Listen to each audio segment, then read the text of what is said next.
It's Dr. Will Cole. We are live here in our Functional Medicine Center, where we see patients around the world via our virtual functional medicine practice via webcam consultations, and locally in Pittsburgh, Pennsylvania.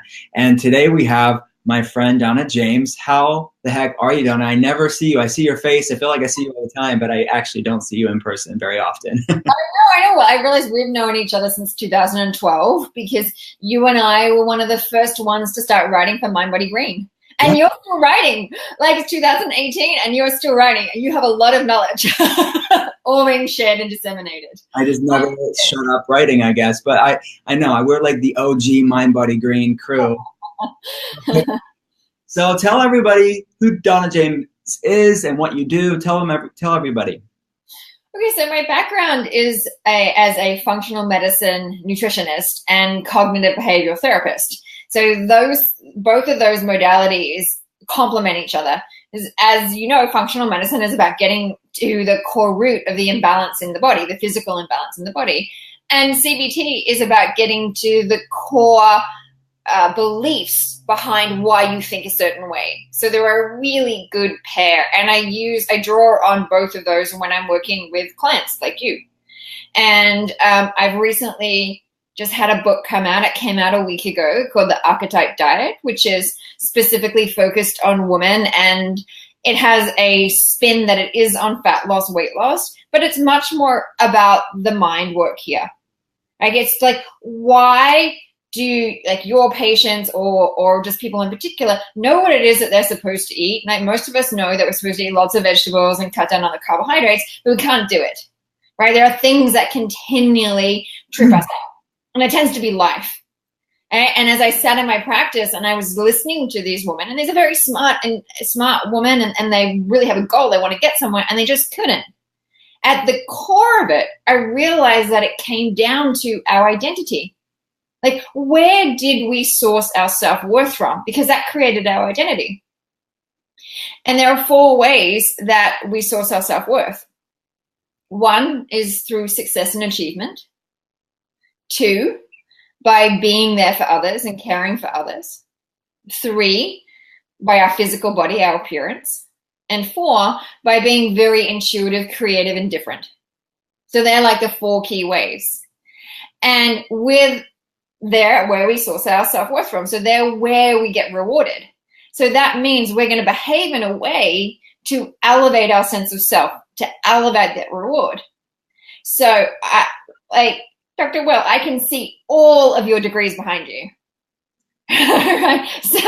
So you might fall into the category of that your sense of self comes from the intellect, comes from success and achievement. You might also fall into I'm going to help, right? I'm there to care for you because of the field that you're in. I don't know which one yet. You can tell me, right? And so let's go to the first one. So if it's the first one, if it's about success and achievement and recognition, which is mine, then you are going to be in the pursuit of excellence, in the pursuit of success. So you're going to be educating yourself. You're going to be working long hours. You're going to be the one where you might be answering emails still at 10 p.m. at night. Right? That's what's going on. So you have a set of behaviors linked to this sense of identity. I love it. Yep. Should I keep going with them? Yeah. And so with the nurturer, so that archetype is called the Wonder Woman. You can apply these archetypes to men. I just have a principally female demographic because there's more of a complicated relationship with food. So you'll hear the female terminology. So the nurturer, if it's about giving to others and caring for others, then what happens? When you're out of balance, you deprioritize your needs in favor of helping somebody else. And so the negative aspect to the nurturer is she gets into people-pleasing mode. And so she's give. And from a physical body perspective, what happens? She's tapped out, exhausted. She's coming into your office or coming into mine with fatigue, weight gain, thyroid issues, so forth. And I'll get into why there's weight gain on that side. I'll go a step back to the Wonder Woman. So when you're in the pursuit of excellence, what's happening is that you're under stress. You've got elevated levels of cortisol. You're experiencing anxiety. And there's also a body shape that goes with that. Well, I'll swing back with that. Then there's what I would call the femme fatale. And the femme fatale is based on appearance. This applies to men too. There are men where this is their dominant archetype, but it's all about looks and about money and what it looks like on the external. Mm-hmm. And so if that's you, then you're going to constantly be thinking about food. You're going to be often on a diet. Is this food good for me? Is it not? I'm fearful of this. I'm not going to have beets and carrots because they may have too much sugar in it, blah, blah, blah. Restriction. And then feels overly restricted. So then you binge, and then you feel shameful and guilty, and you start this cycle again. Right? And you'll know this is your primary archetype if you walk into a party and you look around the room and everybody feels prettier than you. Your sense of self-worth is going to drop. The opposite also happens. If you walk into a room and you think you're prettier than everybody else, well, you feel good at the party. And I use that one as an example because as a woman, we all want to look good, but we don't necessarily value ourselves on looking good. Mm-hmm. So when I go to a party, I'm not doing that comparison. Like if I'm surrounded by beautiful women, because I'm like, oh wow, I'm with other beautiful women. Right? But if you put me into a room of really smart people, I might feel my sense of self-worth drop. Maybe I'm not smart enough. Right? So that's sort of where we tend to know what happens. When do you get that sort of sinking feeling? Then the final one was the ethereal. And this is about the imaginative, the intuitive fantasy world, like being different. Now, the ethereal is intriguing because there's sort of three types of ethereals. Like one is where she truly owns her ethereal ways. So she's in the creative element. She's expressing that. She's being valued for that. But her background is that she was the weird kid. And she was the one that was ostracized because she's just weird. She wasn't necessarily, she couldn't really integrate with everybody else. So she learns to retreat into her inner world. And that's when she can really become more magical if she does that and owns it. Or she takes on the mask of one of the other archetypes. And the two that she tends to take on is either the femme fatale, because beauty is valued by our society, or the Wonder Woman, because society values success. Now, if she takes on that mask, it's even more discombobulating than being an out of balance one, because it's so not who she is. And so with the ethereals, I really want her to understand who she is and go back and own that intuitive essence. Like really get into that. And what's great is that society is now starting to understand the importance of intuition. It's not all about intellect. So in a nutshell, that's what the archetypes are. Now I didn't speak about that, but there's body types associated with that. So if there are certain behaviors, there's going to be food behaviors attached to that. All right, are you starting to see some of this with your clients? Like when I'm talking to you, you're thinking, oh, now I know. Right? No, this is great.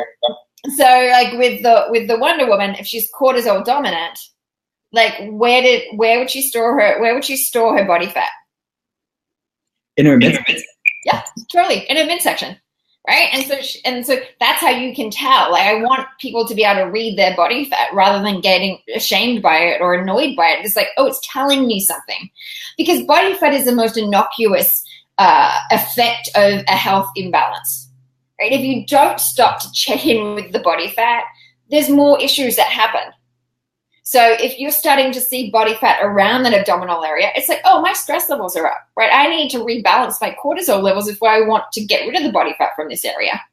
Because otherwise, they're coming into your practice and my practice, and they're adrenally tapped out. They're like, oh, my God, okay, just wake up in the morning, I need that cup of coffee, and that's it. I don't feel good until like 11 o'clock, and then I start to plummet again at 3.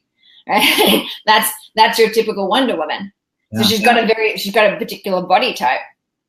That means for her program, the way that she has to eat, just eat in a way that rebalances those cortisol levels, as well as adding in lifestyle aspects. So one of those things is pull out the most common food sensitivities. You know what they are, gluten and dairy. We hear about them all the time. But this is the one. It's like if you don't want your belly fat and you fall into the Wonder Woman category, that's the first and easiest thing for you to do. Just pull it out. Like there are amazing replacements today. And why is that? Why do I want somebody to pull that out? Because when you eat a food that you're sensitive to, you're inflaming the body. You know that, like one of your areas is autoimmune disease. That's what it's about. Food sensitivities are one of the triggers for an autoimmune disease, right? And you're producing all this inflammation. Well, what counters the inflammation? Cortisol. So all of a sudden, they're using up their cortisol to counter the food that they're eating, as opposed to using their cortisol for their stress response. There's more cortisol floating around the body, and so there's more abdominal fat. Like really easy shift to their diet. Absolutely. Right. You've boiled it so beautifully. It was really out of all your experience, your years of seeing clients and seeing what works and what doesn't in people's lives. I'm very impressed. I mean, this is really a next level action step for people to use in their life is the Archetype diet. Yeah, it really is. It's like 12 years of practice. And I'm seeing people weekly or every 2 weeks. So when you're seeing somebody with that frequency, you get a really good understanding of what works and what doesn't work. And one thing that I want people to understand is it's the subtleties that make the difference. So like with the nurturer archetype is very insulin dominant, right? She's got lots of insulin floating around in the body because she tends to gravitate towards comfort foods. So the example that I use is it's chaos in the morning. Like she's got the kids to take care of, husband's out the door, and there's so much going on in her head that the last thing she's thinking about is making a smoothie for herself. Mm-hmm. And she really, really wants to because she knows that that's going to help support the weight loss. But it's like, it's just too much. There's too much going on. So then she's on her way to work and she's going to go and grab a gluten-free muffin. Right? And for her, that's better than grabbing a blueberry muffin, right? So it's a step in the right direction, but actually not for her body type, right? For her body type, they're equally not as effective because she's so sensitive to those carbohydrates. So she's got this elevation in insulin, and insulin makes you store body fat everywhere, right? So when somebody's walking into your practice, you know what they look like. Insulin dominant, they're storing it everywhere. Like they feel it. They feel like they could put a pin in their body fat and it would or go away. Like it's sort of that puffiness, right? And then over time, if you've got elevated levels of insulin, you end up with elevated levels of estrogen because the insulin suppresses the sex hormone binding globulins. So all of a sudden there's more estrogen floating around the body. And then she's starting to carry it on her hips because there's more estrogen receptors on her hips than anywhere else in the body. So it's like, oh, body fat everywhere. And then it goes to the thighs. And I've had some women say, well, I feel like I'm both. I feel like I'm both the Wonder Woman and the nurturer because I'm storing it on my fat on my abdominal area as well. And I will say that the nurturer sort of is a higher level than the Wonder Woman because she's doing the Wonder Woman stuff anyway. It's just to not disappoint anyone. For Wonder Woman, it's all about itself. And, if you keep going on in your nurturing mode, you will get body fat on the abdominal area. There's no question. You will get it there. It's like, where do you store it first? Yeah. So therefore, for this archetype, she's often prescribed the paleo diet or the ketogenic diet. And that's great in its essence because she needs to have a low carbohydrate-based diet. Mm-hmm. But when we think of paleo, and it's a misinterpretation, it's red meat and nuts. And for this archetype, that's actually the worst thing for her because the red meat, it's too heavy chemically and energetically for her body. So she needs to go more for fish, like a little bit more on that Mediterranean style diet. So I say red meat once a month for this archetype. Swap it out to fish and understand the energetics. Like if you want to be lighter, go with these lighter food choices like the fish versus a cow. Mm-hmm. And it's like you don't want to be stuck and stagnant, which is how she feels. It's like don't eat a cow, which is stuck and stagnant. and then to get really specific into the vegetable choices. All right, so if you want to regulate your insulin levels and your estrogen levels, you would choose cruciferous vegetables because it changes how both of those are regulated. It also changes part of the DNA. So I want them to think about once a day, I need to get cruciferous vegetables in. Which would be, what are the cruciferous vegetables, Will? Yeah. I like that. Cauliflower. Like a great way to do it is half a cup of frozen cauliflower in a smoothie.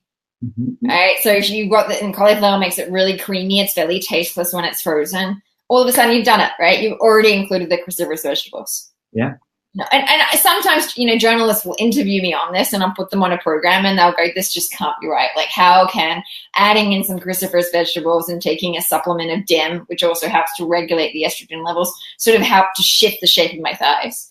2 weeks later, they come back and they're like, oh my God, you're right. and it's like, well, this is science, right? It's science, and it's also seeing it. It's seeing, for me, it's looking at a large spectrum of women and seeing how it works. Right? So that's what I want to impress upon the people here watching this, either now or later on, is it's the subtleties in the diet. Yeah. Yes, small changes can make big movements in one's wellness. I believe that. And oftentimes people are overwhelmed because they feel like they have to make huge sweeping changes. And that's not always the case, And like you're saying, it's sometimes the small things that can make big changes. And part of that is this concept that you talk about is intuitive eating. And I think this is a powerful message that's lost when people become too dogmatic with dieting. So can you tell everybody about intuitive eating and how does one practice that in the here and now? Wow. I mean, I have an interesting take on intuitive eating. It's a great concept.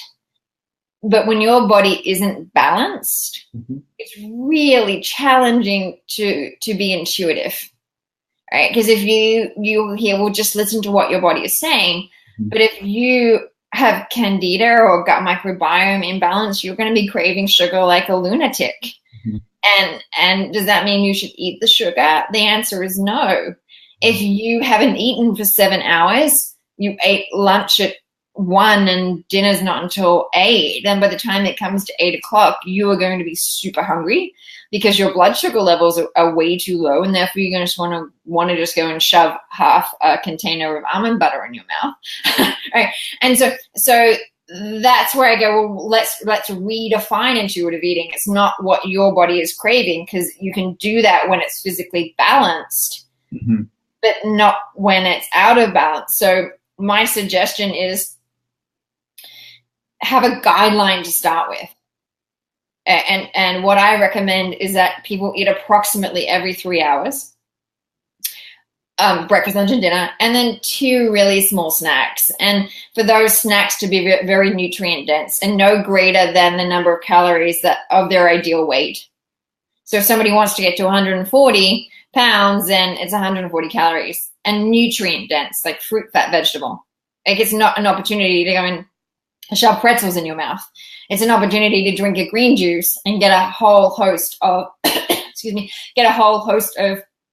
magnesium and potassium and so forth in there. Oh, I couldn't drink my water.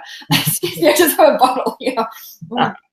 Yeah. So I agree with you. I think that's brilliant. You have a plan, and as your body gets more balanced, then you can be more in tune with what your body loves and hates and needs and all of that stuff. Yeah, I think that's right. Once the body is balanced, once you have trained it then to eat in the healthy way, then you start to listen to it. Then you can really trust it. I would say get curious about your eating patterns. And split it between, is it physical or is it emotional?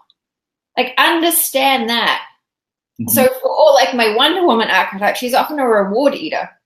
So for her, she wants to have the dark chocolate at the end of the night because it's her way to switch off. And that's okay to have dark chocolate, but if it's every single night, they're using it in a way that's beyond food. So instead, it's like it's trying to give you pleasure, and food should give you pleasure, but that becomes a little habitual.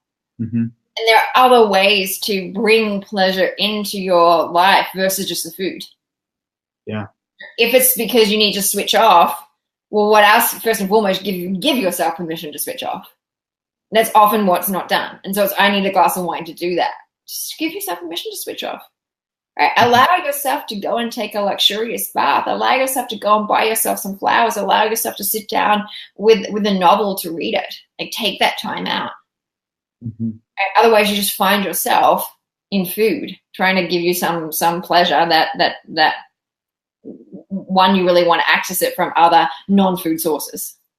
Yeah, that's brilliant. I think because so many people, I think, in our world of functional medicine focus too much on food and too much on sort of the measurable stuff and the the natural medicine stuff, I mean, all of that sort of clinical stuff. But this ethos of being in tune with your body and giving yourself grace and a lightness to wellness, I think is lost a lot of times. And I think your book is really bringing this back to the forefront of people's awareness that we have to recalibrate ourselves as an industry, I think. And I think your book is doing that.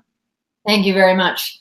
You're absolutely right. And it's just the importance of connection and intimacy is just starting to come to the surface because we're seeing it in science. It's funny how we need to see it in science to actually give it some validity. That we now know that when we look at some like rodent models, when you separate the little baby mice from their mother, their gut microbiome changes. Right? We know that loneliness is now one of the biggest health risk factors for diseases, more so than smoking. And then if you have a look at adverse childhood events, if out of a questionnaire of 10, if you get 4, your risk of an autoimmune disease goes up by 60%.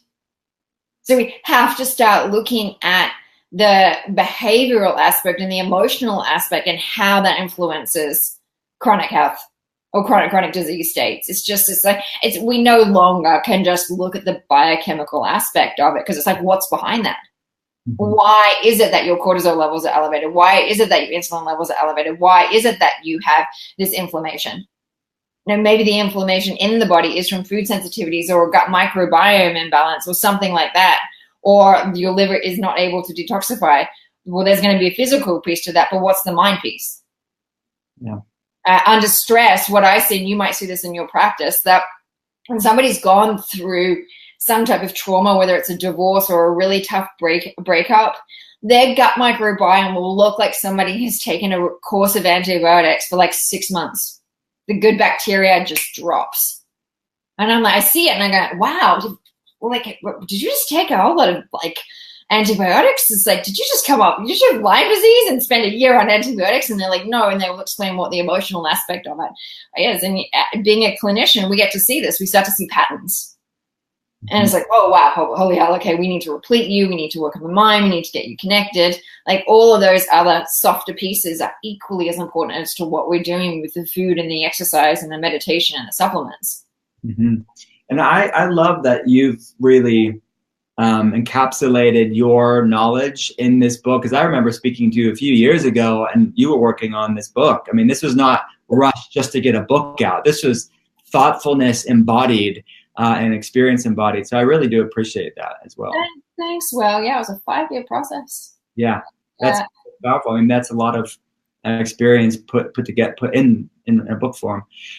It's a question that I ask people on our Facebook page is, what if you had to pick, and I know that it's not just one magic pill for anybody, but for yourself in your life, what is one food and one supplement or natural medicine that has changed your wellness game? Gosh, I mean, my supplement regime changes all the time depending on what I'm working on.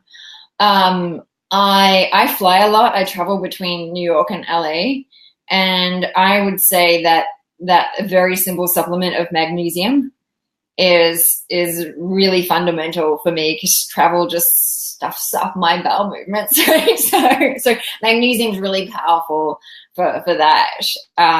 We use it up under stress. And it's almost all of my clients, because they are stressed, I'm putting them on some type of magnesium, whether it's a magnesium citrate to help with the digestive health, or a glycinate, or some other combination. I think that's an important one. And one of my clients who she really stumps. These things really stump me, but she stumped me. She'd gone through a whole lot of trauma with her father dying and work, and the weight just started to creep up. And I know her diet's beautiful. I'd been watching it for years. She's been a client of mine for years. And I was like, my God, I have no idea why it is going up. I sent her to an integrative physician, and he just ran some other tests and some magnesium, and it was on the floor. It was like something at 2.2. I couldn't believe it. And it was like, wow.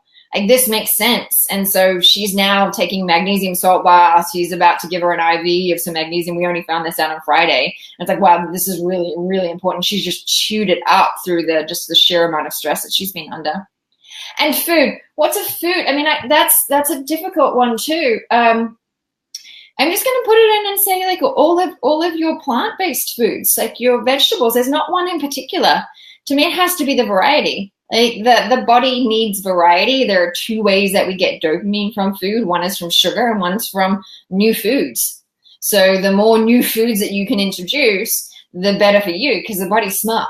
It doesn't want you to eat just 12 foods. It wants you to eat a lot more. I mean, I love beets and carrots and romaine lettuce, and it depends what's in season. Mm-hmm. Yeah. Good for the microbiome diversity as well. Crucial. Yeah, absolutely crucial to get all those polyphenols in. Yeah. So what is new with you now that the book's out? What is new with you, and how can people connect with you online? The book's been out for a week, so I'm still in book promo mode, and it's been so wonderful to receive this incredibly positive feedback from women saying, I finally feel heard, which to me is like, oh my goodness, this is exactly why I wrote the book. So I'm just working with that, and in July I will actually take some time off, like a week, and turn my phone off. And people can find me on Instagram under my name. It's Dana James, but it's like Dana James, Dana James. And my author website is the same name, danajames.com. And if people want to go and find out what their archetype is, it's on my author website, danajames.com, and you just find out what your archetype is, and then I'll send you some information on what that means. And if you want to delve further, then you can go and get the book. And the book's got meal plans and how to change the subconscious mind and a whole host of things. Really, this is so good. I could talk to you for hours and hours. Donna, thanks so much for talking with me on Facebook and talking to all our friends out there in the internet world. And I'm really proud of you. I'm really excited for you too. Thank you so much. Great to speak with you, Al. Likewise. I'll talk to you soon. Bye. Bye.